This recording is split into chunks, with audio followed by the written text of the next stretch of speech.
नमस्कार दोस्तों, मैं आचार्य ध्यान आमीन और यहाँ एक प्रश्न है शिष्य के और गुरु के ऊपर।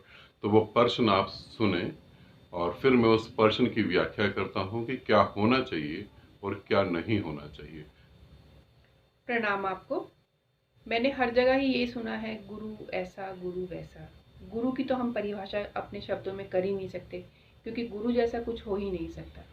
लेकिन आप थोड़ा सा मुझे ये बताइए कि शिष्य कैसा होना चाहिए, क्या क्वालिटी होना चाहिए कि शिष्य को गुरु अपना बनाने में मजबूर हो जाए।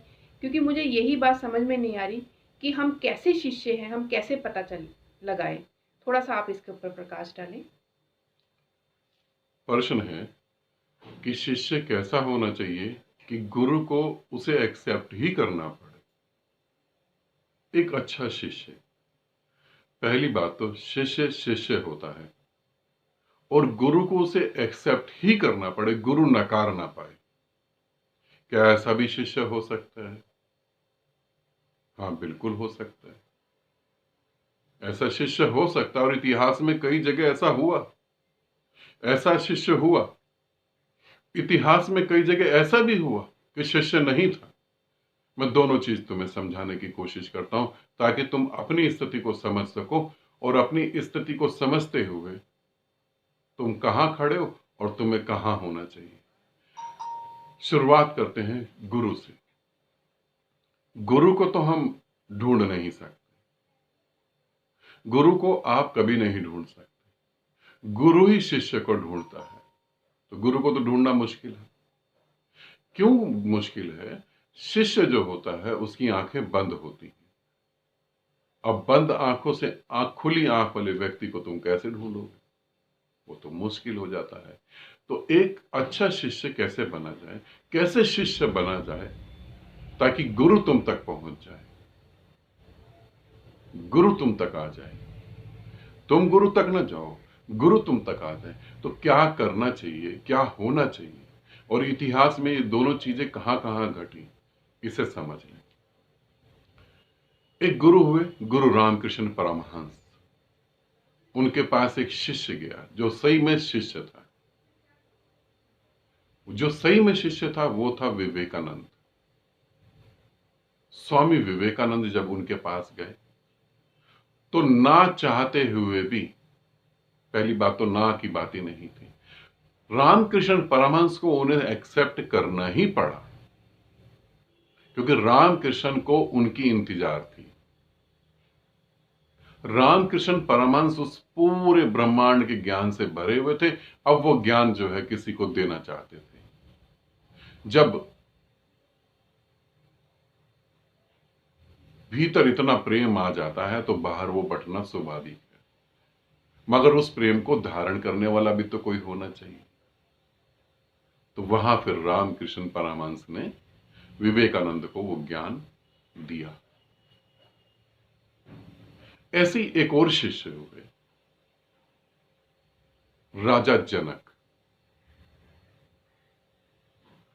राजा जनक ऐसे ही शिष्य थे। उनके पास गुरु अष्टावक्र आए और अष्टावक्र ने उन्हें एक्सेप्ट करा। अष्टावक्र ने एक बार भी नहीं कहा कि तुम ये करो, तुम वो करो, तुम योगासन करो, तुम त्राटक करो, तुम सेवन चक्रा करो, कभी नहीं कहा। अष्टावक्र ने सीधा ही उन्हें बोला और वो ज्ञान को प्राप्त हो गए। ऐसा ही एक शिष्य और पैदा हुआ। अब इस शिष्य को भी समझे, जो शिष्य नहीं है। ग्रंथ जो कहते हैं वो बिल्कुल अलग है, मैं जो बोल रहा हूं वो बिल्कुल अलग है। ऐसा एक शिष्य पैदा हुआ जो शिष्य था ही नहीं, वो था अर्जुन। अर्जुन शिष्य नहीं था। कृष्ण गुरु थे, वो तो बिल्कुल ठीक है, कृष्ण गुरु थे, मगर अर्जुन शिष्य नहीं था। कृष्ण के इतना बोलने के बाद भी अर्जुन को कुछ पल्ले नहीं पड़ा। युद्ध जीत लिया होगा, ये कोई बड़ी बात नहीं है। हम सब भी लोग अपने अपने घरों में युद्ध जीत लेते हैं जो छोटे मोटे होते हैं। उसने थोड़ा बड़ा युद्ध जीत लिया, ये कोई बड़ी बात नहीं। मगर कृष्ण इतना समझाने के बाद भी उसे समझ नहीं आई, तो उन्होंने दिव्य दृष्टि से अपना जो है विराट रूप दिखाया। यही विराट रूप जो है रामकृष्ण परमहंस ने जो है विवेकानंद को दिखाया और विवेकानंद एक बार में ही देख गए। अर्जुन फिर भी चूक गया, अर्जुन फिर भी नहीं देख पाया, क्योंकि अर्जुन शिष्य की गिनती में ही नहीं आता। अर्जुन शिष्य था ही नहीं, अर्जुन सिर्फ दिमाग की एक खुजली थी। उसके मन में जो पूछना था वो पूछे जा रहा था, पूछे जा रहा था।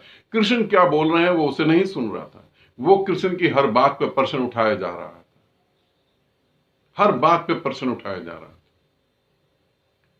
शिष्य कौन होता है? शिष्य वो व्यक्ति होता है जिसे अपनी बुद्धि पे पूरा संदेह होता है, जिसे अपनी बुद्धि पे डाउट आ जाता है, जिसे ये कंफर्म हो जाता है कि मैं अपने दिमाग से उस परम ज्ञान को हासिल नहीं कर सकता, वो परम ज्ञान को मैं इस बुद्धि से हासिल नहीं कर सकता। जिसके अंदर ये भावना आती है वही शिष्य तत्व पे आता है, वही शिष्य होता है। आप लोगों को ये देखना है कि आप कहां पे खड़े हैं। मेरे से बहुत लोग कहते हैं कि विवेकानंद जैसे रामकृष्ण ने छुआ ऐसे आप भी छू दें। अरे मैं रामकृष्ण ने तो छुआ था, मैं तुम्हें छू क्या दूं? मैं तो तुम्हें दोनों बाहें फैला के गले भी लगा लूं तो भी तुम्हें घटना नहीं घट सकती। विवेकानंद जैसी प्यास तो तुम्हारे भीतर है ही नहीं। छूने की तो बात छोड़ो, गले लगाने पे भी नहीं घटना घटती। कई बार जैसे सन्यास दीक्षा होती है या जैसे बहुत शिविर में ध्यान होता है तो कोई साधक बहुत भावुक होता है, जब मैं उसे गले लगाता हूं तो उसकी खोपड़ी में क्या क्या चल रहा है वो दिखाई दे रहा होता है। एक बार मैंने एक शिष्य को गले लगाया, बहुत रो रहा था वो, और जब मैंने उसे गले लगाया और गले लगा के मैंने उसकी छाती पे हाथ फेरा, पीठ पे हाथ फेरा, और मैंने उसे प्रेम से कहा कि तुम ही परमात्मा हो, तब जो उसके भीतर विचार चल रहे थे, उसके भीतर यही विचार चल रहे थे कि खाने में 3 सब्जियां बनी है या 2 सब्जियां बनी है, और चावल बना है या नहीं बना। और जब मैंने उसे गले से हटा के मुस्कुरा के उसे देखा तो वो कहने लगा कि आप जैसा गुरु मैंने कभी देखा नहीं।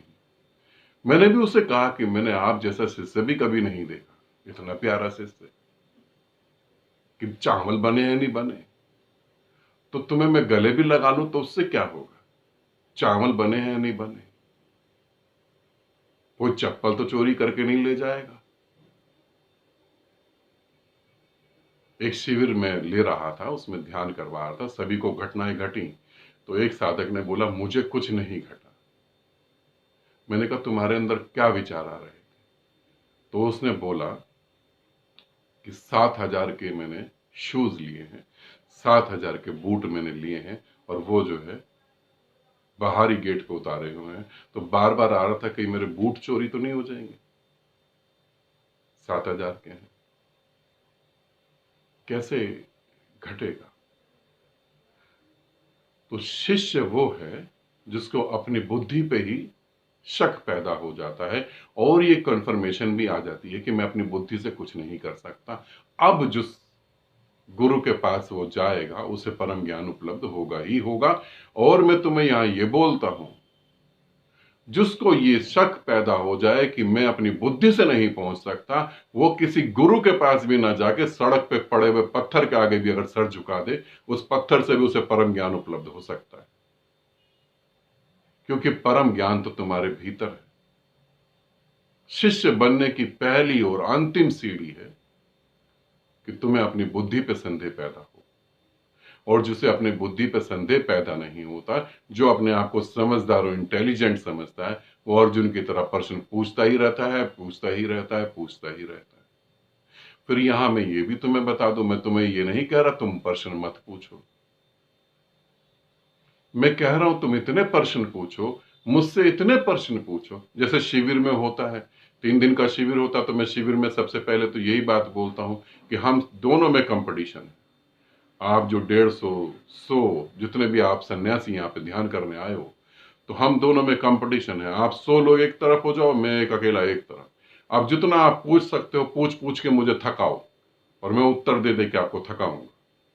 तो जितना आप पूछ सकते हो उतना पूछो, क्योंकि ये ऐसा शिविर नहीं है कि सिर्फ आपको बस एक ही चीज पे ध्यान देना है। नहीं, आप पूछो, पूछ पूछ के तुम थक जाओ और तुम्हें ये अनुभव हो जाए कि पूछना व्यर्थ है, अब पूछना बिल्कुल व्यर्थ है, तब वो शिष्य तत्व तुम्हारे में पैदा होगा। और तभी तुम मुझे या तभी तुम वो ब्रह्मांड के ज्ञान को ग्रहण कर पाओगे। नहीं तो मेरे जैसे हजारों लाखों करोड़ों अरबों